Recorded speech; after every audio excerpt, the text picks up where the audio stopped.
Tiene la palabra la asambleísta ponente Blanca Argüello. Gracias, señora presidenta, compañeras y compañeros asambleístas.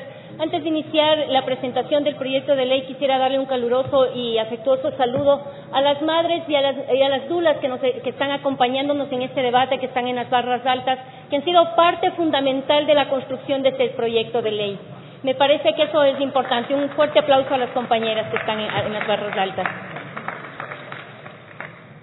Compañeros y compañeras, el proyecto de ley orgánica para la atención humanizada del embarazo, parto y posparto es un proyecto que tiene una estructura que consta de 19 artículos, una disposición general y 2 disposiciones transitorias.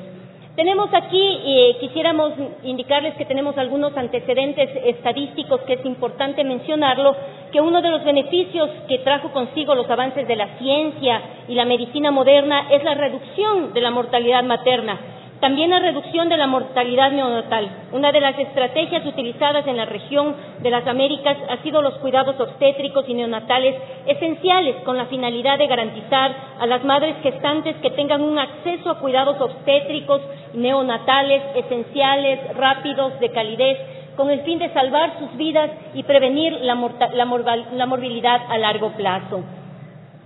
Aquí tenemos un cuadro que significa mucho y que nos da muchas muestras de cómo se encuentra América Latina en este momento. Aquí tenemos y podemos ver en el cuadro una tendencia de cómo se encontraba la mortalidad, esta curva en Estados Unidos aproximadamente en los años 45. Ahora, América Latina y el Caribe se encuentran en esos niveles. Podemos ver cómo, como país y como región, todavía nos falta mucho por avanzar, nos falta mucho por trabajar. Tenemos todavía que implementar muchísimas políticas públicas, tenemos que implementar también normativa y leyes que nos ayuden a reducir esa mortalidad y morbilidad infantil. Ahí podemos ver que Estados Unidos estaba en este índice en los años 45 y nosotros estamos en el año 2016. En este segundo cuadro lo que podemos evidenciar y queremos ahí mencionarlo es el porcentaje de nacimientos de parto normal y los partos por cesárea. Ahí podemos ver claramente, por ejemplo, que en el 2011, ¿cuántos nacimientos? Nosotros en el 2011 teníamos un porcentaje de nacimientos por cesárea del 16.6 y los partos normales o partos vaginales un 83.4%. Solamente hasta el 2014, del 2011 al 2014, vemos una variación de esta curva en la que vemos que tenemos un porcentaje de cesáreas del 50.60% y en partos vaginales de un 47%. Esto nos hace meditar y nos hace pensar qué es lo que está pasando en las políticas públicas, qué estamos haciendo como país también y cuáles son las disposiciones o las normas que como Estado estamos creando para ver esta curva de crecimiento. La Organización Mundial de la Salud hace algunas recomendaciones y entre esas nos menciona en uno de los estudios que hace la Organización Mundial de la Salud de la tasa ideal de cesáreas que tienen que tener los estados o los países. ¿Y cuál es su mención? Es que debería ser entre un 10 y un 15%, que sería el porcentaje de cesáreas que deberían existir o que se deberían realizar en los países. No hay ninguna justificación obviamente para esto y para eso hace algunas y vemos ahí que estamos nosotros también por encima de la tasa de cesáreas y obviamente eso no significa que hayamos logrado la reducción de la mortalidad infantil.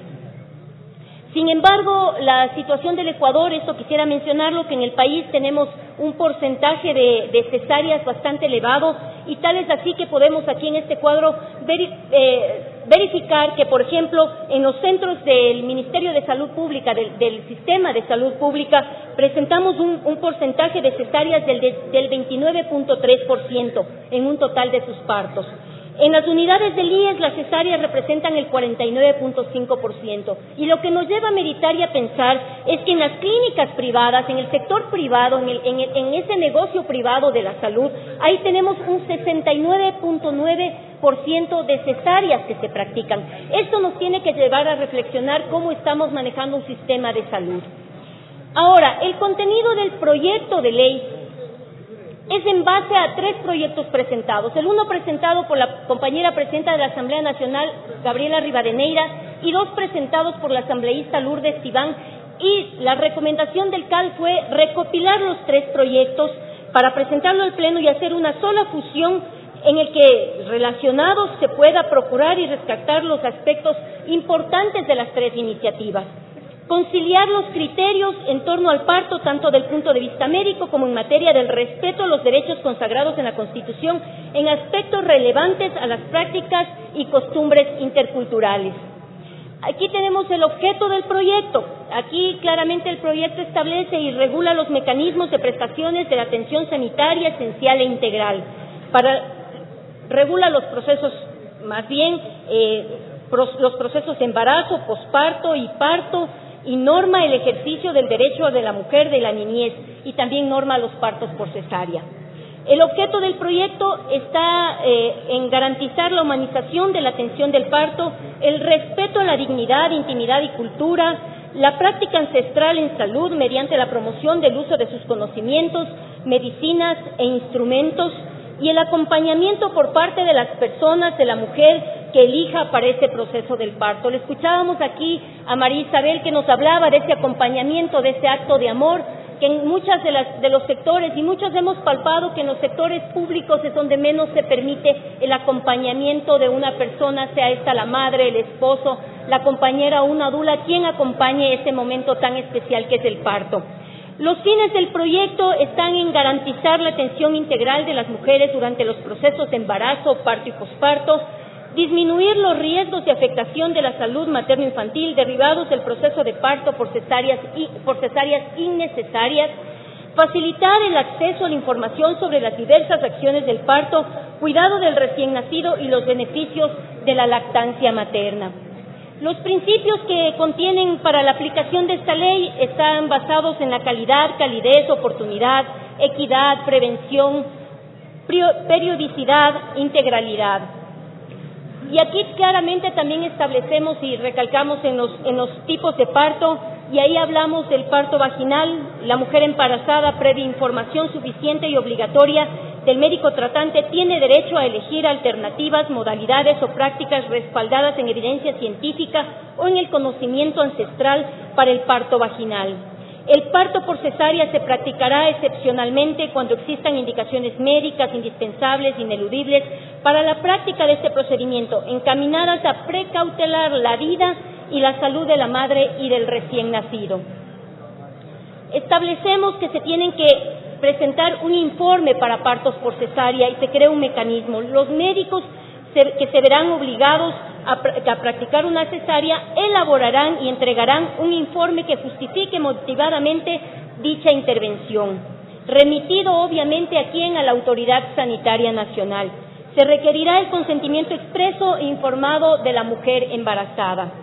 Y aquí uno de los puntos que han sido solicitados por los distintos actores y las distintas observaciones que hemos tenido a la comisión ha sido la violencia obstétrica. La violencia obstétrica, como bien lo mencionaban y lo mencionaron en la comisión muchas de las personas que han sido invitadas a ser parte y a construir este proyecto, es que esto es algo que ya está normado en otros países, en Argentina, en Venezuela, en México. Ya se tipifica como un delito la violencia obstétrica, o se caracteriza como un acto, o sea civil o sea administrativo, pero ya se contempla. En el caso de México claramente se establece que es un delito y es penado.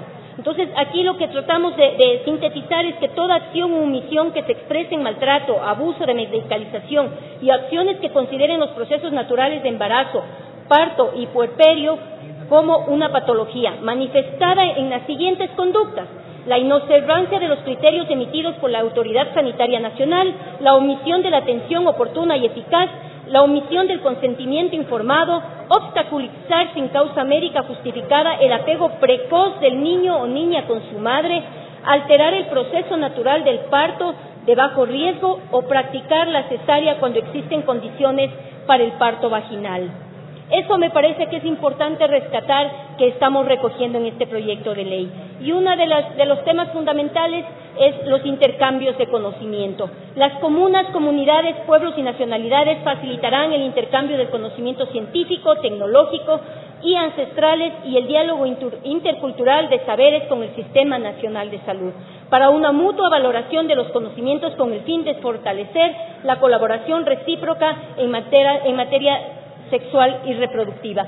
Señora Presidenta, este es el contenido del proyecto de ley. Lo que esperamos en este momento es recibir los aportes de todas y de todos los asambleístas para construir una norma en beneficio de todas y de todos, especialmente de las mujeres que creemos que tenemos que sentirnos protegidos con un proyecto de ley como estos, que llega al corazón de todas y de todos. Muchísimas gracias, señora Presidenta.